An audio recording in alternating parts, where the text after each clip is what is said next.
sijui nichukue kitabu. I usually think I'll need the book to ask questions, but then I never do. Because you've written down questions. No, I've not written. Na feeling like itanipea train of thought. Okay. Like if I'm going somewhere, let's say unabonga, and then I get something interesting to ask. Yeah. But like break, ndai note, alafu ndakuuliza baadaye. Nakuget when yeah. Mimi yule mse. Ladies and gentlemen, boys and girls, this week of Comic Diaries, we brought you what they call her Mama Pod. Yeah, she brings the feminine balance to a very toxic environment. not too toxic. It's not too toxic. Unapenda kama boy by the way. Boy na by then our rank. Una rank. Yeah, rank. Yes, so she's the counterbalance to the craziness that is Bashira, like George Wawir, Emmanuel Kisiangani. Ladies and gentlemen, Nduta Kariuki is in the building. Ulikuwa umejaribu kun sidestep kidogo leo. Kai manze, do you know, hata vile nilitikia, I was just like, should I have done this? You know, cause check, si nikusho why is your battery running low? Battery yangu sijui nini imefanya. Imekuwa low. Alafu jana I was just telling kina Abi over there is that's wrong with me. Saidi ni moja. Jana si nilikuwa nimeenda chami. Bomb yangu yote. Akubomb ina get to you anymore. No, it doesn't but you see it's still fresh. Okay, jana it was fresh of course.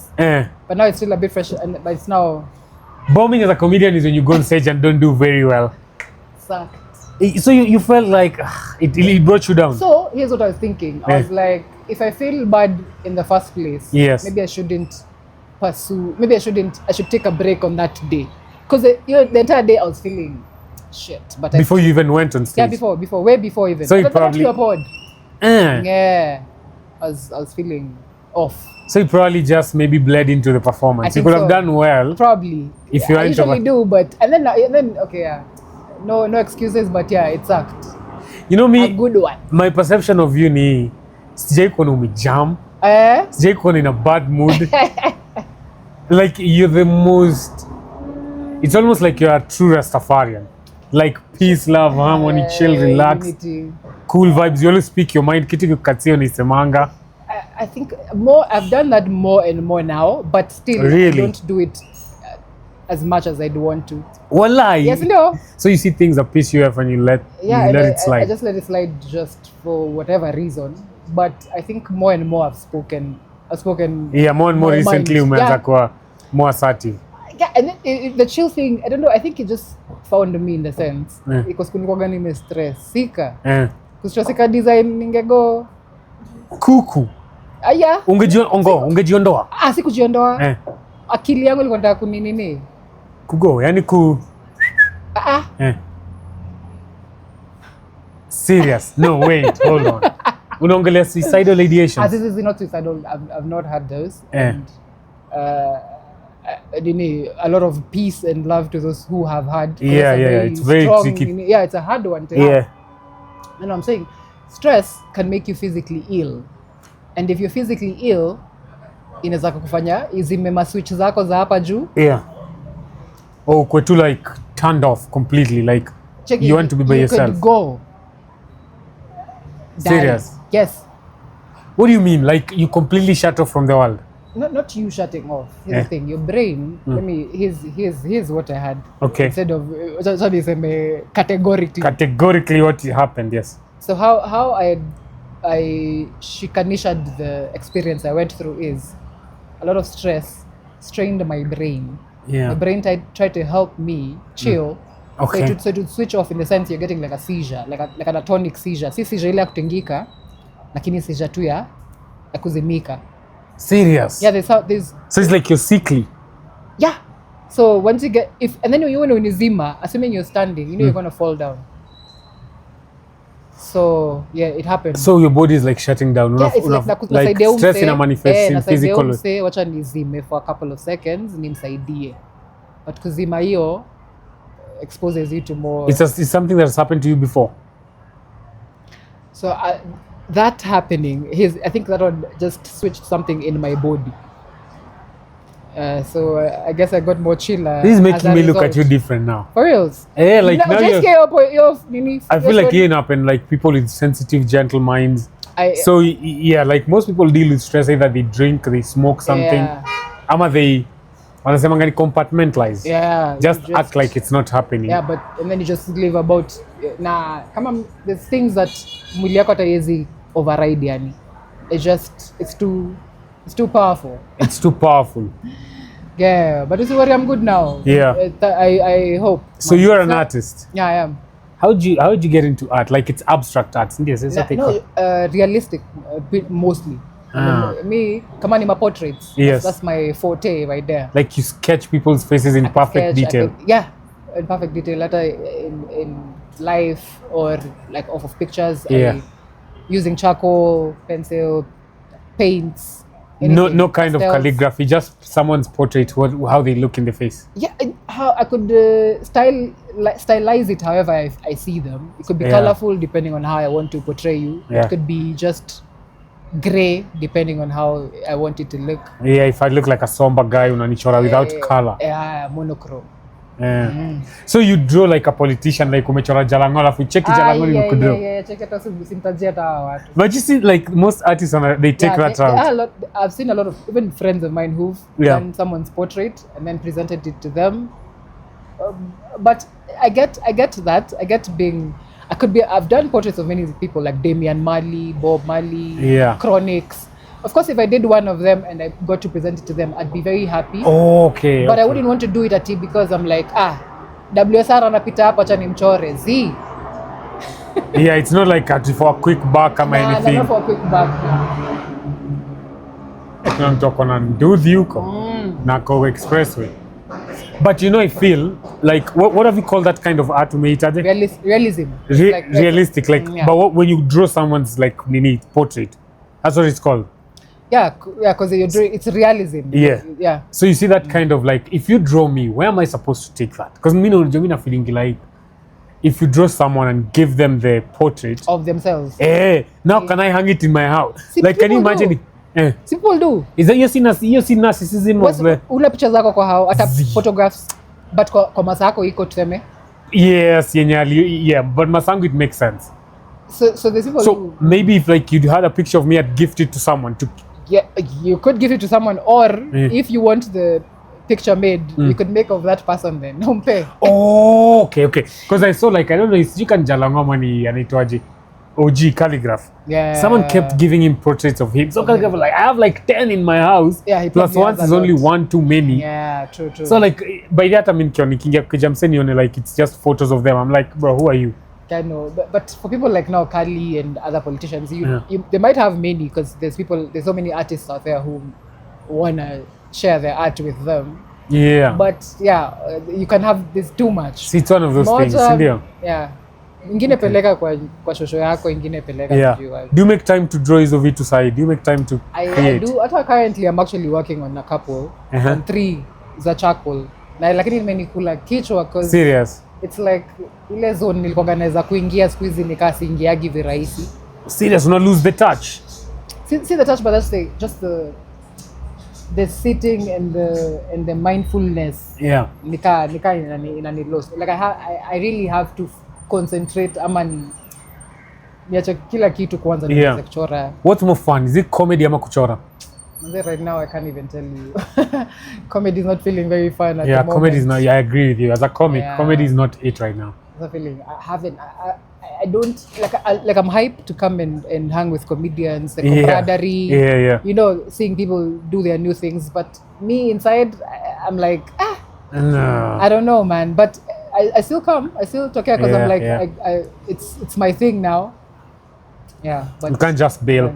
Yeah, I'm not bailing. Yeah. Yet. So, is it easy to draw? I really struggle. Una draw msene uneka details. I don't think I could draw someone's face. Here's the thing. Usiingie ukiwa unataka kudraw nini. Unajua siku hizi hakuna drawing mbaya. Where as long as unaji express. If I give you charcoal right now ufanye tu utafeel hapa. However, ama tu ukitaka kunichora na unachora tu vile unaona. Kama hizi utachora ka to sticks hivi sawa. As long as umeji express and you felt your work like umeifeel ndani ukifanya. That's all it needs. Usijali itakaa fiti ama itakaaje.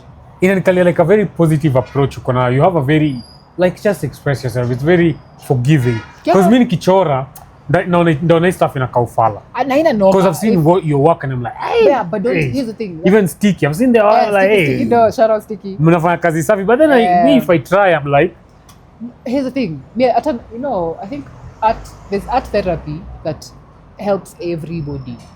Like some kind of affirmative art. Yeah. Where unachora kujiexpress lakini pia tu kujichambua kiwewe.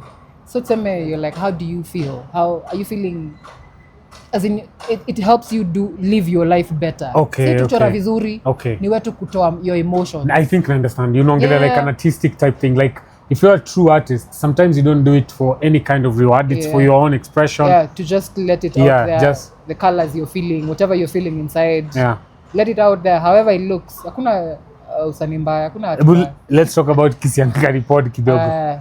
First of all, hebu tuanze na hizo shenanigans. Why are people starting to kiss over there right now? I don't know the extent. Although Kisangani has vehemently and Maria Pud as well. They have vehemently denied their allegation. People tough tying. They've been tough tying that story from Kitambo ever since Maria Pud atokea. So I don't know why people like spinning such stories. I guess people are just and if it's so, mbona asitokea waseme, Maybe it's just it keeps up the mystique, the excitement. It's like a childhood romance. Like popular what they call. You'd rather just have it out there, Yeah. And for people to just keep speculating ati kuna kitu na hakuna ama, and then to whoever's knowledge, hao ndio wenyewe wanajua sisi. Yeah. Mimi nilikuwa there, I was there the other day tukishoot stuff fulani with him. I just kept like touching on it, but unajua na blow it off, he's just laughing.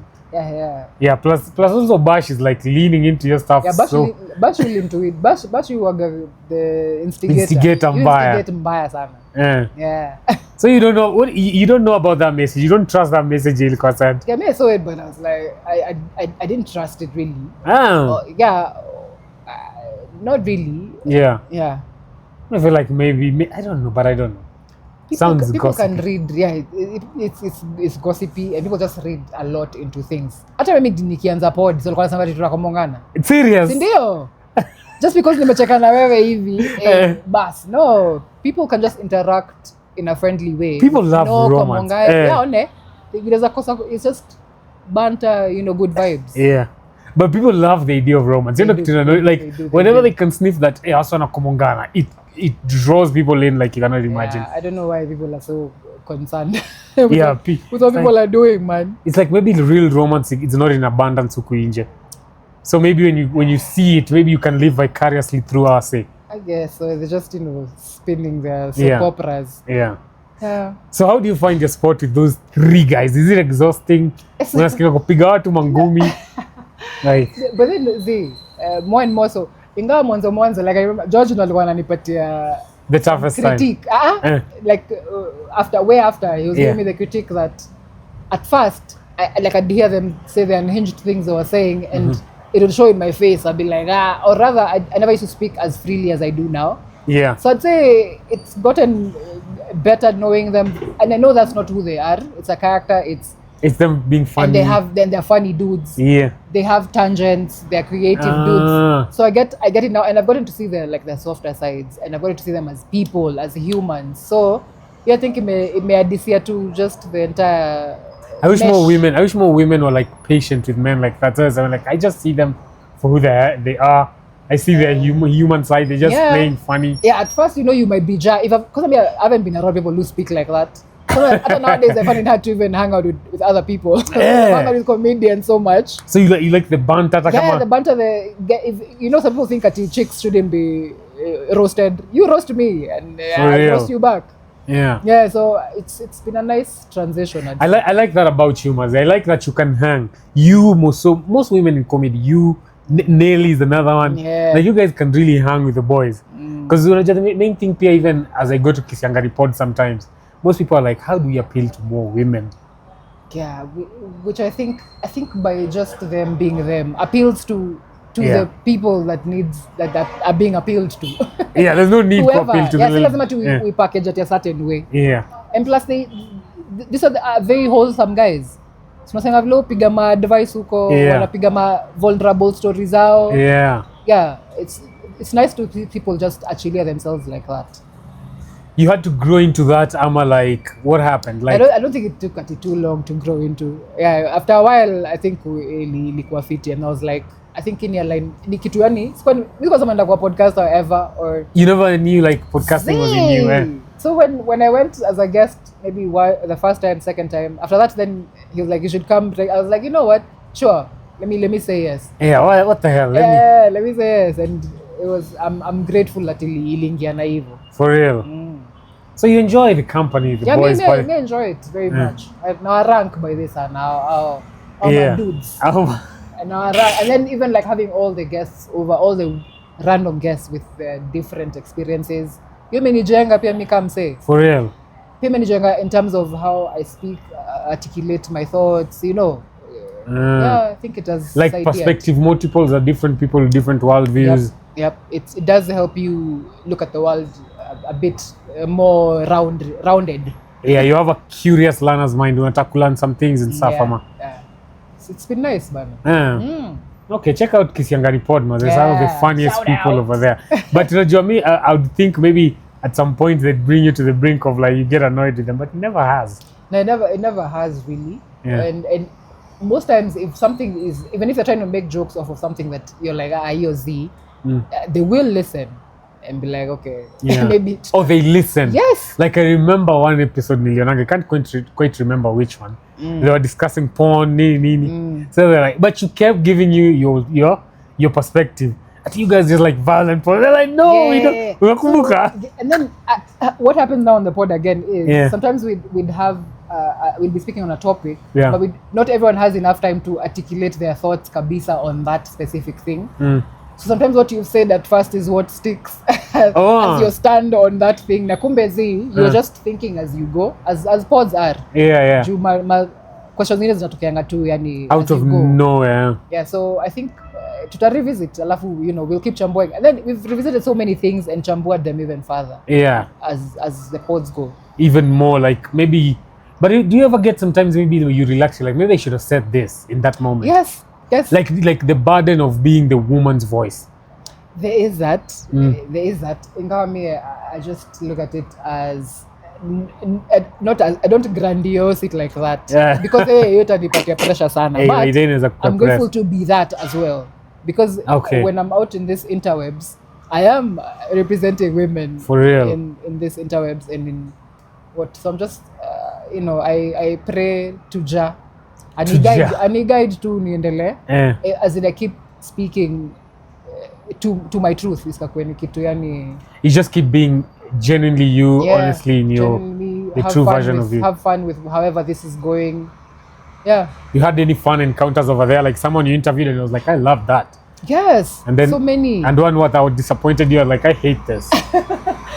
So yes, they have. I wouldn't say not too many disappointments. Yeah. But every guest that we've had on, for sure, me amenijenga. Ataka it wasn't on the pod, the specific pod. What they all had like different takes to life. Yeah. Me, I feel it enrich. Yeah. How long have you had your dreads? No, Jamie, I've considered growing dreads, but I feel like maybe it's not in the cards for me. Oh, is it?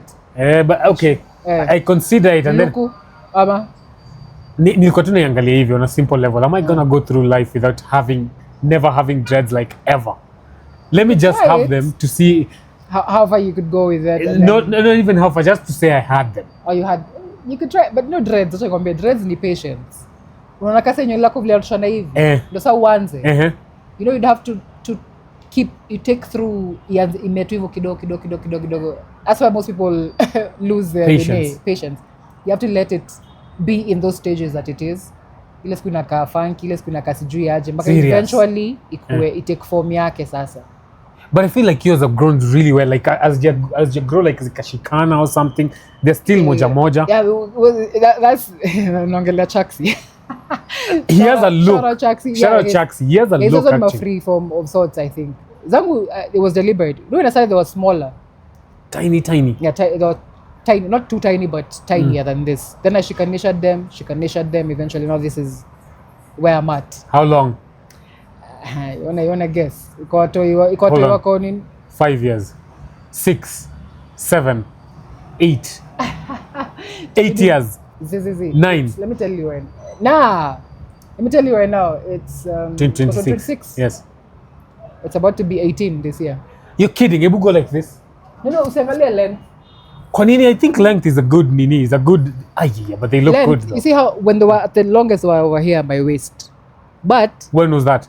It's just a few years back, like 3 years or so.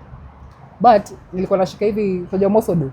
Yes. And then I'd feel like my head in a way you are down maybe. So that's why I let them just any parts that was hanging off, I just took them off to reduce the weight. Yeah, but for real? They're gonna be 18 years this year. 18 is so much time. Yep. You ever wonder how do I look without dreads? Because now it will be part of your identity. Yeah, but I think a lot of the people who know me now as an adult have known me with dreads. You think you'll die with dreads now? I hope so. I pray to Jah. Okay, so Jani, dreads in Anzaje. How do you decide I'm gonna have dreads? Me, it was just a pulling. Me, I'd say I was pulled. Jimmy, I'm not a very girly girl, and as you can tell. Yeah. So I wasn't really at the girly. Peter took kiongozi, yeah. Dark mutais, girly things. Trying to slide out the nini. In the frame. Yeah. Trying to be quiet through nini, huh? So even going, in Prima, my head was shaved first of all. Yeah.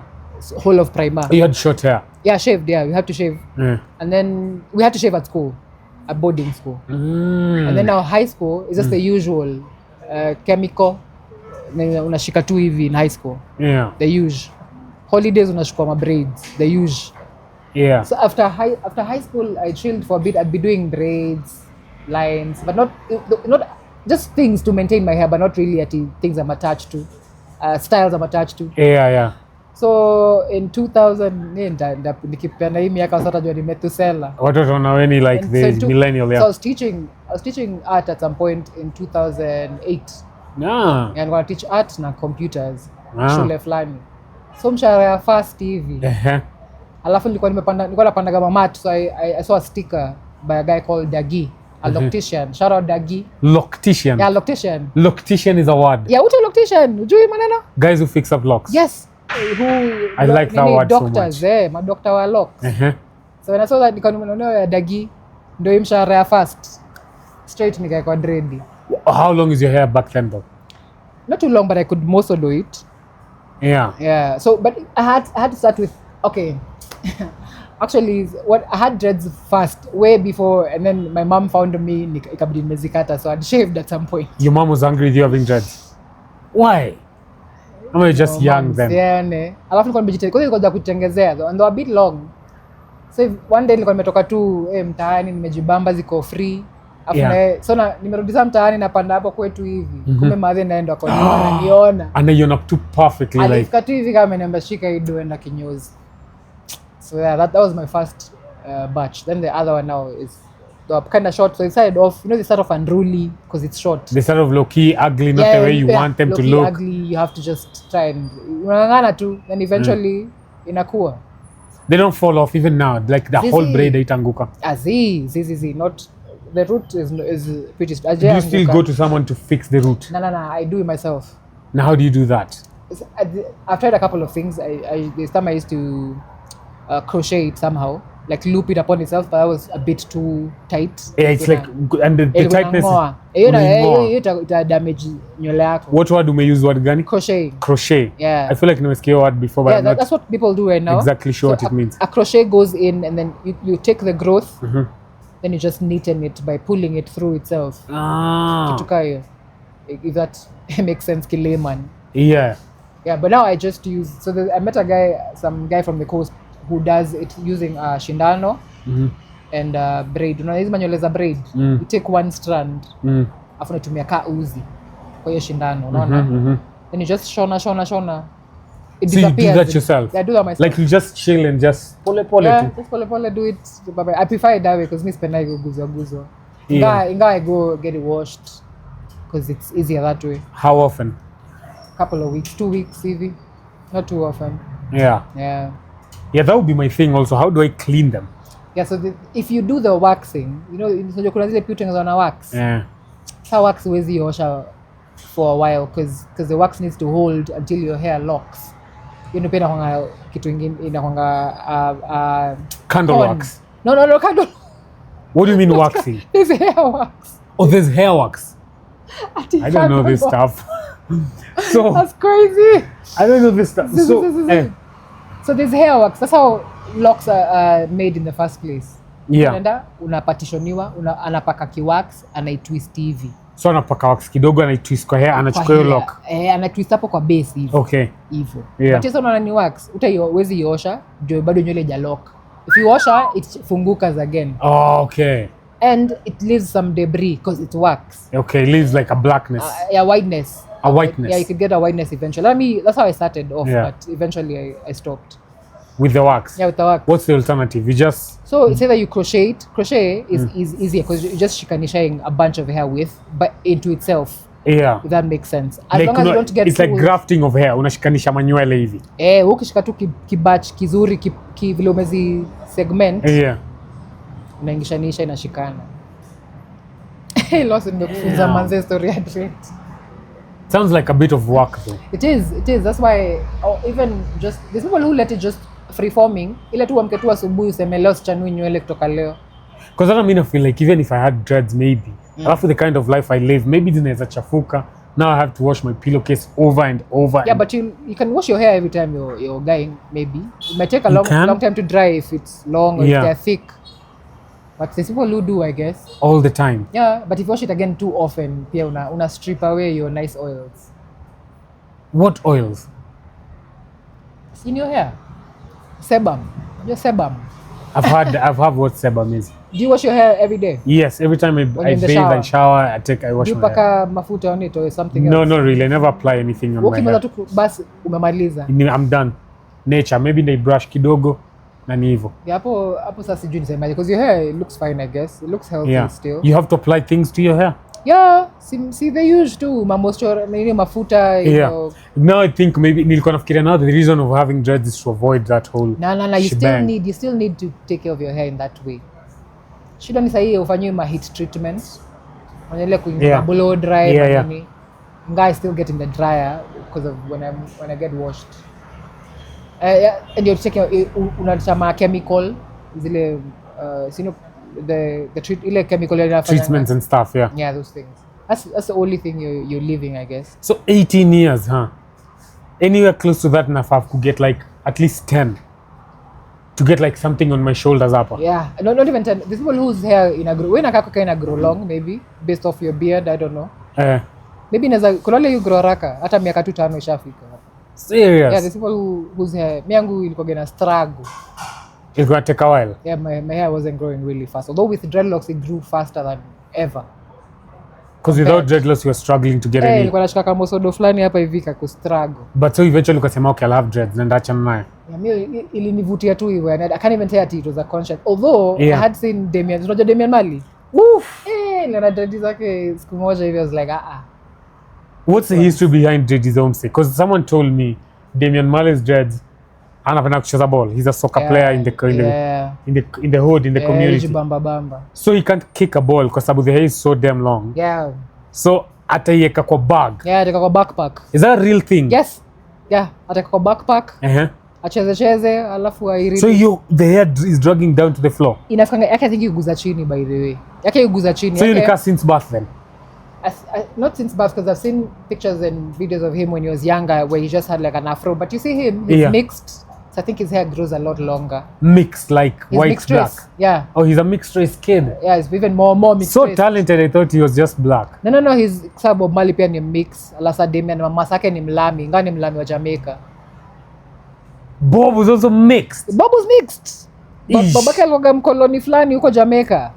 Mkoloni tu amekaa kwa tu farasi hapo hivyo na mama yake hapo hivyo Sidela. Mama yake alikuwa anaitwa Sidela. Bob's mom was called Sidela. Hey, check in on his school on the nini. So Sidela. That's a dope name, man. Sidela. Yeah, so he was like a farm. Akolo nakuja ku oversee a farm. Oh. Wondo alikuwa budaki. So alikuwa like a settler with a farm. Yeah, but he's now sent from wherever to come now oversee this part of Jamaica. So akiwa hapo hivyo. And I assume Bob's mom was just a peasant worker in the farm. Peasant, yeah, because she's black. Yani black in Jamaica. So they had Bob. So now he's Bob, mixed race kid. Yeah, Bob, and then now see Bob being mixed race with Rita, of course, the kids still, so Rita the first wife. Rita is the first wife, yeah. Yeah, wako na ule dem anaitwa pia Sidela. Oh, Sidela, okay. Sidem ni dem ya vibes. Dem ya vibes. Sidela, Steve Marley. Check Sidem, man. Ziggy, so Ziggy Marley. Musician pia. Ziggy Marley had a recent hit. Ilikuwa ngoma gani hiyo? No, not Ziggy. Nani ameimba The Rose of Flames are taking a higher. Stephen Marley. That's Stephen Marley. Stephen Marley, son the second generation. Dude. No. Yeah. I think Sidela, Ziggy, Stephen Marley. Oh, and Warita. Oh, 3 kids. I think 3, and then there's another one, Sharon. I think Kashi alikuwa Warita. This guy had 50 kids, amo. Nah, not 50. Probably 20. like 15. Not even 15. I think maybe like 12, 13, 11. Jesus, kwa wale wamejitokeza wale. Basi unajua pia the baby mamas is a couple. Isipokuwa Rita kona hao. Kuna huyu mama ya Damian, kuna mama ya Juju, huyo ni wa Brito, Julian Marley. Kuna Rohan. Which one is Julian? Juju has sang a song. What's Juju's song? Julian is Juju. Yeah, Julian Marley. Akona ngoma gani? Manze akona song, I'm sure you'd know it, but I forget it right now. I don't know too many of his songs. Wewe mwingine umesema ni Zohan. Rohan. So Rohan played American football in America. So him is a whole other guy. Well, kwa bwana Lauryn Hill. For Rohan Marley. Yep. His son to Bob. Yeah, son to Bob. This guy was a virile man. This guy was like planting seeds. Kimani Marley. I know Kimani Marley. Wewe mama mwingine. Alikuwa out. Is it irresponsible for a guy to have that many kids? Here's the thing. I don't know what exactly to say about it, considering Bob, any legacy yake juu yao watoi imeenea even more juu yao, because a lot of many of them are musicians. Yeah. And just seeing his spirit live on in him makes it look like it's okay he had so many, because now there's so much of him around or something like that. Lakini kuna wengine I think they are a bit responsible. Also kana ni Bounty Killer. Bounty Killer kana toi mbao. Serious? Yep. Kuna wengine washairankiwa ati reggae musicians with a lot of babies. I think nani pia yako hapo. How come reggae guys are that like enticing to women? Yeah, Bounty. Hey, kwa hizo days. Aish. Why not? Meta mi Bob angenipata hizo days. Hivyo kama mzalia wawili. Check. Bob and Nduta. Nduta amezalia mali watoto wawili very fast. See, but Bob is like Bob, walikuwa nasema even Rita in documentaries that have been made. Yes. Rita was saying how any spirit ya Bob ama vile hiyo vibe yake vile alikuwa si kitu ingeweza kucontainiwa. Hata yeye mwenyewe anasema hivyo, na yeye ni baby first. Kama hata kitu kuna wao wengine alikuwa anaelewa, yani umse nikaa sema ati wase wa cheat on people ama disrespect their partners, but yeye alikuwa na his phrase nikaa, yani ilibidi tu umse his connection was deep with many other people. Hivyo tu. Yeah. I wish that's a level of charm in siwezi even fathom. Yeah. Atita si alikuwa anawatafuta. He was actually a pretty shy guy. Who? Kindly. Bob. With 10, 15 kids he's shy. And alikuwa in the nini wana connect. Lakini sasa wanaenda kutafuta kila msee, unaona? That guy, man. I would think that maybe like he'd get branded with you're so irresponsible, so many kids. Yeah, so many kids, so different women, maybe like, shame on you, you're like a player, but for some reason he still gets good PR. I think even the way he did it, it's not like he hata kama ndio there was some level of betrayal felt by Rita, since he deny. Yeah. But I think the fact that they were building walikuwa na yani nini star ya msave inatoshana. I think they just put all those things aside and be like, let's do this one calling first. Yeah. Regardless of how I'm presenting myself as a human. Like don't hold it against him too much. Yeah, I think so. That's tricky, but the guy was talented, man. He was very conscious, he was a very powerful nini. What Rita alikuwa sema ni kweli, he was just a powerful force. By the Bob Marley, because even like his music ili transcend hizo confines za Jamaica, like he was a huge draw in places like London. Bana hata kufightia huku when still Africa was under so much strife na koloni. Zimbabwe aliongelea. Alikuwa na ngoma. Yes, alikuwa na ngoma nini Zimbabwe.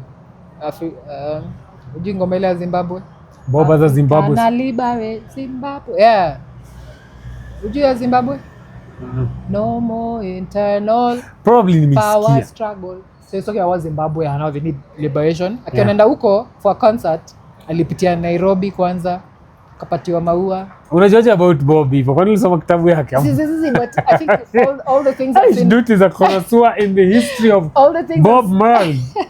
All the things I've seen about him, I think have just stuck with me, which is why I'm speaking like I'm a historian. You know so much about that guy. And I watched a documentary too, Ile One Love. I don't know if you've seen if you ever go watch that one. The documentary about One Love. Docu yenye namfuata hata kianza. Mazi hapa kwa hiyo docu mpaka mwalimu wake wa kindergarten anaongea hapo. Akisema vile Bob alikuwa anapenda my instrument nini.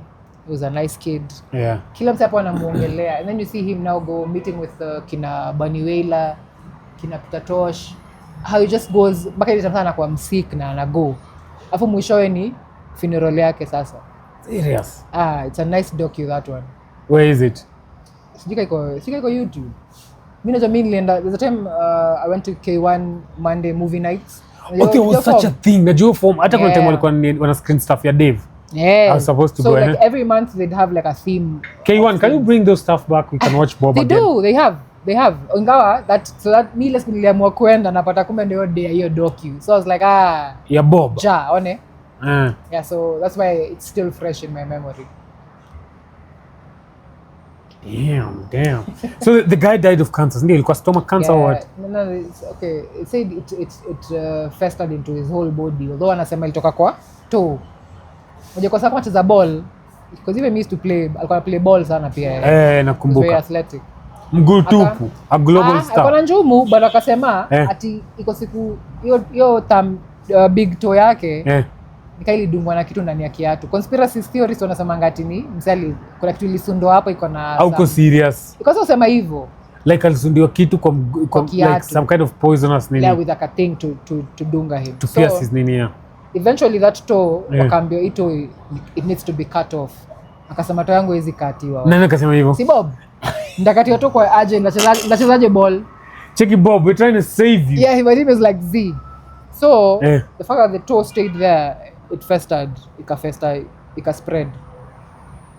Even though usema, it could be maybe he had it elsewhere, but even though mimi nimesikia. He was buried in Kingston. Yeah, I think kwenye alizaliwa, which is not Kingston, somewhere in the hills, somewhere in the Ocha part of. Yeah. Where I don't know where he was born exactly. Somewhere like in St. Anne. Unajua hizo ma villages za Kingston ni town. Sasa ilikuwa huko ndani. Ocha. So nini alikuwa anamusha kiprocession, wasa wamemtime kwa road wanalia yao yote. Death yake ilikuwa when? 81. Did die 81? I think 81. He's the guy who made like Bob is arguably the most and put reggae on the map. I'd say so, although the other distinct figures before Bob, because hata yeye alikuwa ana feed off of someone. As in kuna zile za ska, there's a SKA. Yeah. Like there's another more soulful reggae rhythm, if I can call it that, that is borrowed from like blues and the early blue from America. Yeah, that's where they got inspo from. Mama. Yeah, so they got inspo from that, and then now reggae ikatokana sana hizo zote. So even he put it on the map for sure, as you know, he was prolific with it. Did you how old? I think that 6. 30. Hakuwa amefikata Bob died at 30. Yeah, alikuwa 36 ama 8, I don't know. Cancer ilikuwa people at 30 in the 80s. As on 45. Alafu akufia ite kitu. 81. Dude died young. By 36 he had like fanya vitu mob. You know, started recording akiwa myang hivi, teenager. Cute nani? That's when they were in the band with kina Baniwela. Baniwela is still alive. Namuona ngani mzee huko tu Jamaica. Like. Ako ama aligo. Anaweza kuligo recently. Yeah, recently. Yeah. I think aligo. Ama na mada. Sigeuzie Baniwela mazi. Nilikuwa naona I think yeye ndo alikuwa na record with the dreadlocks are even white now. He's like a smaller guy. Yeah, Baniwela. Na wafu alikuwa anajuana pia hata wakigrow. So walikuwa anajuana. Yeah. I think they were like you know how you'd call each other cousins or something, but not really. But they were living together as they were growing up. So I think that's how they wakavibe musically. Yeah, that's damn interesting, manze. But he died at 36. At 36, this guy had like 10 kids. The guy was working. Alikuwa amejitolea. I guess ilikuwa tu iko hivyo. Mungu alikuwa anajua. Mungu alikuwa anajua mambo yake. Alafu nasikia alikuwa like constantly on tour tu manze. Yeah, even at the very end, I think he was on tour. Alafu akazidiwa, akapelekwa saa clinic fulani, alafu ndo akapelekwa I think Germany, where now he was kwa doki fulani specific mwenye anajaribu kumsave. Yeah. So that's where you'd see footage where he's looking frail, ana kofia fulani. Sijaona hizo footage wewe. Oh yeah? Yeah. So how old is Nani? How old is the guy with the dreads anaitwaje? Bani. Asi Bani ila no the son. Bob. Nani? Damian Marley. Damian how old? Damian should be what? 40 something now, I don't know. In his 40s. I feel like he's the most accomplished Marley, is he not? He's probably like the biggest fruit from the branch of Bob. Like hata is a spitting image ama? Let me see. They're all very. Kwanza mseka Stephen Marley. Me I'd say Stephen Marley. Ndo alichukua hiyo soul ya Bob kabisa. In terms of how he sounds. Which song? In terms of his themes. Which song is like Stephen Marley? Stephen Marley, compared no cigarette smoking. Damian Marley najua. Damian Marley ameenea, that's for sure. In terms of mainstream, amecollabo na other genres. Okay. So hiyo ndio ameonekana sana, that's for sure. Okay. Yeye ndo kuna good PR, yeye ndo kuna branding. But la vocality na nini? I think Stephen Marley is closer. For real? Yes. Stephen Marley kwa medication. Medication makes me high. Who is Stephen Marley? He sounds so much like his dad. Even the way the themes, the feeling. Damian sasa mimi nasema he's been able to penya in the sense his sound is very dynamic because rap hivi because napenda hiyo ngoma. As in he's very dynamic and he really also feels his thing, you can tell. Asa pia Ziggy before walikuwa kwa band moja, they were in a group. Ziggy, it's called Ziggy Marley and the Melody Makers in the 90s. They were in a group, all of them? Yeah, so Ziggy was like the lead singer, and also Stephen Marley was singing some songs, and then their sisters, the Kina Sidela, Sharon, and then another lady were the BGVs.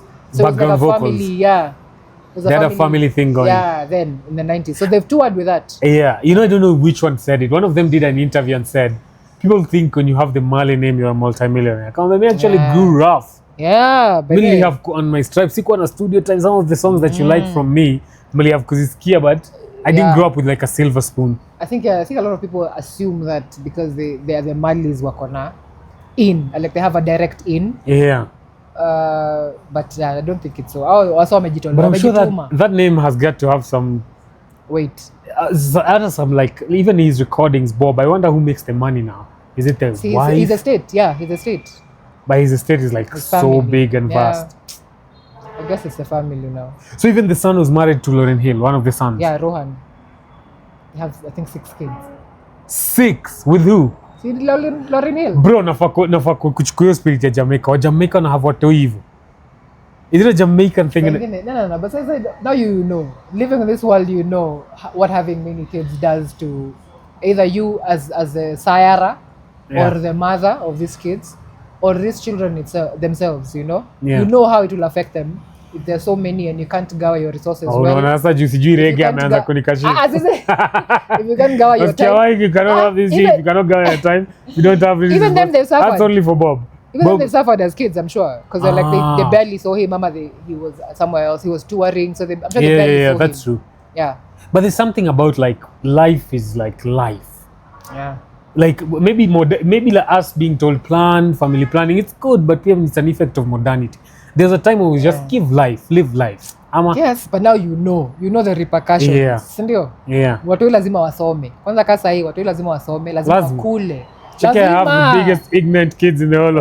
Lazima hospitali, lazima waende hospitali. Manze. As in it's too much of a strain to people right now. Yeah. So mtu kufanya hiyo, please piga hizo hesabu pia. Si kujaza tu dunia. Walai. Wanaume ache mchezo, but you know you're right. Sometimes the guys leave all the responsibility to the women. A lot of the times it happens that way. Yeah, so sometimes the guys are like, I'll just plant the seed, but besides that I'm not doing that. Yeah, na kuplant is a barely any part of the work that is ahead. There's a lot of work ahead, and a lot of dudes just... You actually have to raise the kid. Yes.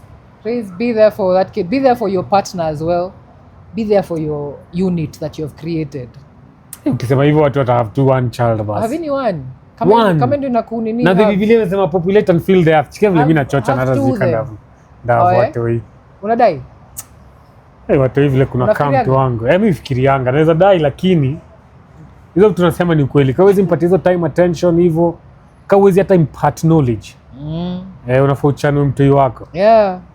But I feel like for all that Bob did, like the kids turned out fine. Niko sure he's not turning in his grave. Anaangalia hivi anaona vijana pia wamejitua. I think so. But like they carried the legacy. I think walishika hiyo spiritualness ya uras. Iliwa guide vizuri in terms of how you don't see them like in scandals. They're not really musicians. You're so right. Yeah, like vile unaonanga wase wengine. So yeah, I'd say ilipanya poa for them to shika that part of it. Pia alikuwa ameshika uras kabisa yani. Uras ni nini? Like what's like when they say Rastafarian, is it like a culture, a lifestyle, like an idea? It's I think it's all of those, but also there's a lot of righteousness in that, in the sense, you know, you really adhere to doing good in the world for yourself and for others. Ni kitu niko on your forefront when you're living your life. Do good for others. Do good for others. Yeah. And also for yourself, keep yourself sanctified. Wallahi, righteous. Udishi fiti. Hiyo ni kitu ninaambanga na Rastafarians yani. Holistic, your body, image of the nini. That's what they usually are, holistic living. Kwa sababu like there's this like Jamaican restaurant. Okay, I'm not saying Jamaica is the same as like Rastafarian. Yeah. But iko tu pale karibu na Chems. Yeah, na nimechecking. I think I've eaten there before. You see even their food is like everything organic, plant-based. Like what you put in your body matters. If you want to drink coconut water, it's like there's something about Rastafarians, mazee. Yeah, they do have, although with also very many with other religions as well, if I can put it that way. Yeah. Zote zinakwanga pia na something that is gandamizing the human being in this sense. Unaona rasa wakisema usidishi mnyama. Yani deda ni kitu imededi. Yeah. But we kama human unajua kuna kitu muhimu inaitwa B12, vitamin B12, na inatokana na nyama na unahitaji kwa mwili. So ukisema I'm going to follow this to the T and not ingest any B12 providing things, utaumia we mwenyewe, unaona? Yeah. So I think there's some aspect of all these things that we follow as human in trying to figure out our paths in this life that can be gandamizing us. Me, I'd say on the most part, take a bit of this, take a bit of that, and then now you as a human also, your bit as well. As a live na hiyo. Oh, so unasema don't just take it like in its entirety what they're giving you. Yeah. Unaweza fikiria pia uanalyze in your own way, take the parts that nourish you. Yeah. Zingine zenye unaona okay, let me add this, yani unagandamiza, achana tu nayo. I'm sure Mungu atakusamehea ama no one is going to fault you for that. Yeah. For doing something that you knew it would serve you. They don't believe in like eating flesh and meat. Yeah, wanasema ni deda. Serious? Yep. So no protein. What about eggs? Ni just plant based. No eggs. It's just plant. Alafu hata vitu atazifurahiwi, azikarangwi, ni vitu tu boiled, mashed. Uko serious? Wale wenye sawa naifuata ngani kabisa yani. I wonder what that does to someone's body. Like unaweza feel aje? Niko curious actually to like. I think I have seen, mimi kwa miaka 2 sikuwa na dish nini. Kwa time nilikuwa mras. Au kuna dish nini? Okay, although sime nilikuwa mras ati juu nafuata uras, but it just pulled in the sense because kuna nilikula nyama. Because kwa sister yangu bash nini akapika nyama, beef, chicken. Because kuna ilizidish hivi. Nikasikia hizi vitu azinionje. Yani I felt the taste is not in my mouth anymore for meat. So kutoka hiyo siku niliacha na nilikaa 2 years. Bruh. Okay. So when you're not eating any kind of meat, red, white, nothing. Hata eggs. So substitute ni nini for ndengu na mchele, ndengu, mbosho, masoya, stuff.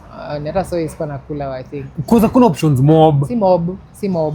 Na iliniumiza health wise, so ikiaje ulianza kukonda ama ulianza kukaviwia dama? Kukonda nilikonda, that's for sure, but kukonda was not the issue. It's you see the steamers in your brain. Yeah. It needs B12. Yeah. Yeah, for your nerve function. Okay. Yeah. So you don't feel like, how do you feel? How does the body feel? You don't feel weird? Like I don't feel like sijakula nyama 2 years, neither red nor white. Yeah, lakini so unachobina sema the fact that taste went off my mouth is what kept me off. So it wasn't like I'm trying just to acha. Yeah. The taste ilitoka kwa mdomo. I don't know what had happened then. So then what happens after 2 years? After 2 years you're like, okay, let me try again. Ngajua hapa if it's punguzang my B12, let me now actively take it. You didn't get sick, did you? I did. For real? Yes. It had to bring you to the point of sickness na urudi. A bit. So maybe hata bado ungekuwa unaendelea. Who knows? If having found that information out, probably singeendelea. Yeah. It was a weird time that. A weird time ukiwa mras manze, but you kept the hair thankfully. Yeah. We've done 51 minutes manze. Oh, okay. Tunaweza hata maybe like as we close, maybe unaweza sema like your journey in comedy. What are you thinking? What are you feeling about comedy right now? Make sure I'm not feeling. You're not feeling like energized. But I feel like a lot of people are like that. Although I would say this. Yeah. The reason there's shows I go to. You see, like TNL me unibamba because when I go there, I'm on a different vibe. Like, Thursday Night Live. It feels different. Yeah, shout out Thursday Night Live with Kina Mandit, Kina Devi Mashari. Yeah. So I find that it's a different vibe. Yeah. It's a new sport, I feel that's a different vibe. But if the ones that I've just been doing over and over, I feel like my energy is a bit low. I've been doing good in some other open mics, and bad in recent ones, but yeah, right now I'm just gonna keep at it. I still have enough energy to keep at it. Yeah. And I'm gonna try. I'm trying to write more newer things, but given the energy is waning, unapata hata ma thoughts zako hazishikaniki. Manze, hata there's no confidence behind that joke you're trying to craft. Yeah, hazishikaniki, but I'm still in it. I wonder what it will take to rejuvenate like you as a comic. Because I feel like it's not just you. I think comedians are going through that. What now? What I'm trying to do deliberately is do other life things away from comedy. Because I'd also stepped away, like Kausani had stepped away really. Serious? Yeah, like doing other things that I enjoy, I think will feed into that. So I'm trying to do that more. Hata sahi nikitoka hapa hivi nenda show ya best ya mine niko hapa hivi at Monyo Space. Wapi? Hapa hivi the mall basement. Yeah. Oh, akona show hapo leo? Yeah, akona show leo, akona artist talk leo. So it would be nice to be outside back in that scene. Okay. Yeah. That's nice. Maybe that will do something for you being an artist. Yeah, I think so. Thank you for coming through, Maze. Hata kama jaribu ni sidestep. Karibu lakini ja ni nani? Cheki ja. Lakini he's a man. I was like siezi kosa kuni. By the way, I had a feeling like your word is bond. I just had a feeling like hata nilichelewa, I was like I gotta. I thought you'd take even longer, but you're tu umetokea. Mtuanduthi. All right. Shukran sana Maze. Karibu. And big up to you man for doing this man. Thanks Maze. We're just pushing over here, yeah. Nifiti. It's nice to see. Inspire pale sana Kisiangani pod.